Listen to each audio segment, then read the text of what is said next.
all three of us in the kitchen today to make Hawaiian watermelon poke bowls. I've got Courtney on this side, Jenny on this side, and we made this at Veg Fest, Colorado, up on stage, and we got such rave reviews that we thought we'd bring this recipe to you.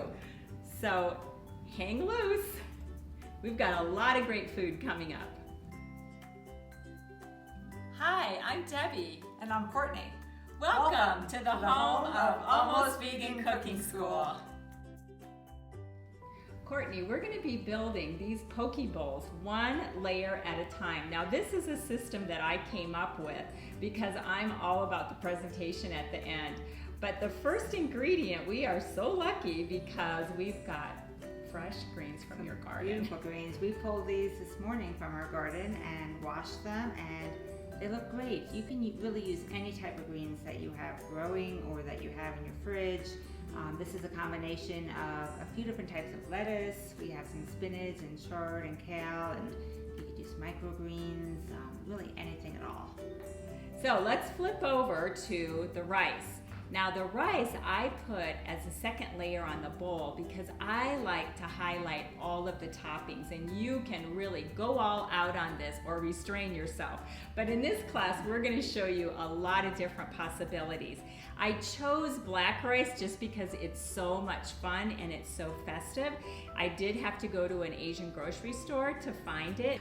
So what I've done is made this in the pressure cooker, 2 cups of dry rice, and all I'm going to do is add a few ingredients. Now this first one is a little bit of soy sauce. I think it's 1.5 cups, and I happen to have some brown rice vinegar in here, which will give us a little bit of a bite.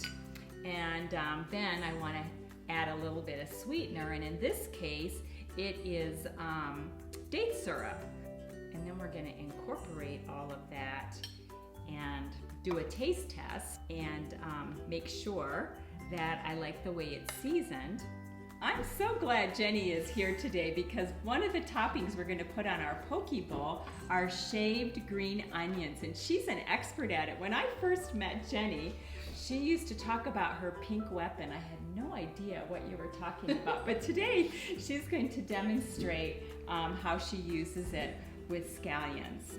These are the ones that I'm going to actually cut, and then I'm going to use the thick onions, the scallions, as a bed so I don't ruin my cutting board.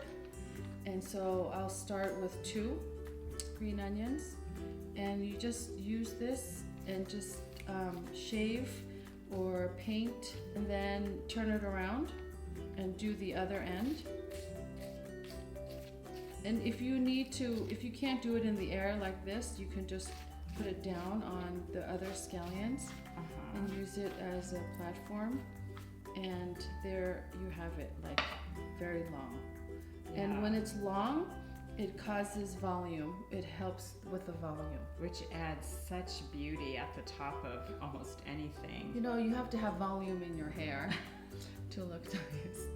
So there's the volume for the scallions. So we're going to mix up our greens with our Ponzu sauce, and we've given them just a rough chop here.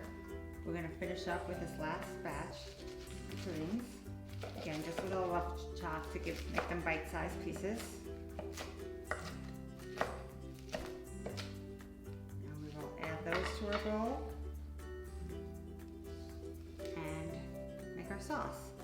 Now for our Ponzu sauce, the ingredients include some soy sauce, some rice vinegar, sriracha, a little bit of water, and then the juice of an orange, a lemon, and a lime. And you can mix up that citrus however you like. It really gives it a nice punch. We've already mixed up a batch that we're going to add to our greens. And one thing to keep in mind is that this recipe calls for more sauce than you'll probably need for your greens, so take it slow. Add a little bit. We're going to massage that in, taste it, and then we'll add a little more if we need to. Don't forget to subscribe.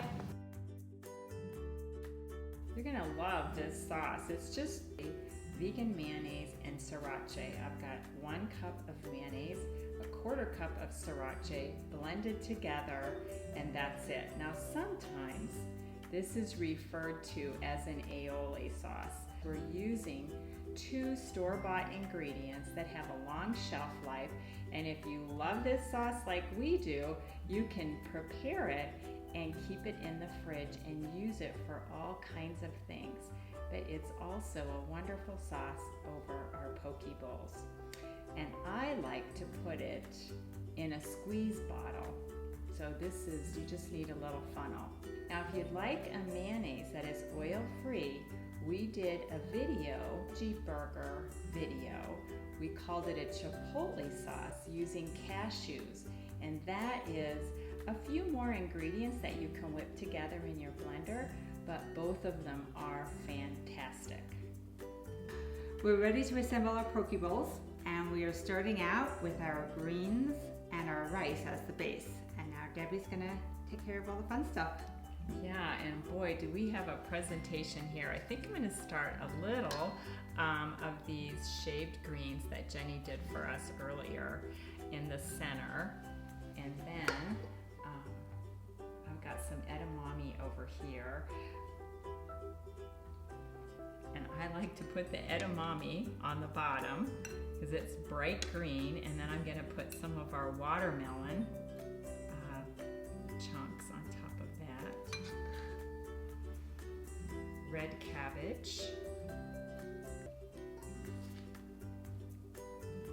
Little cubes of mango. And I'm putting in 2 servings right here because mango is one of my favorite ingredients. And we've got some carrots that are cut on the bias.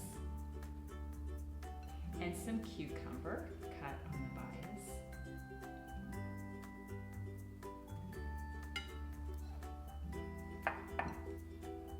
That looks beautiful. Okay, just a little bit more fluff on the top here.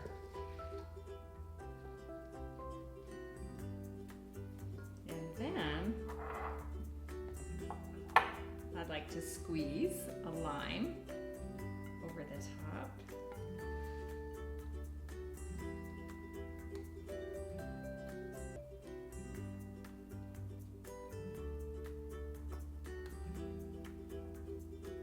And the sesame seeds. These poke bowls are almost too beautiful to eat.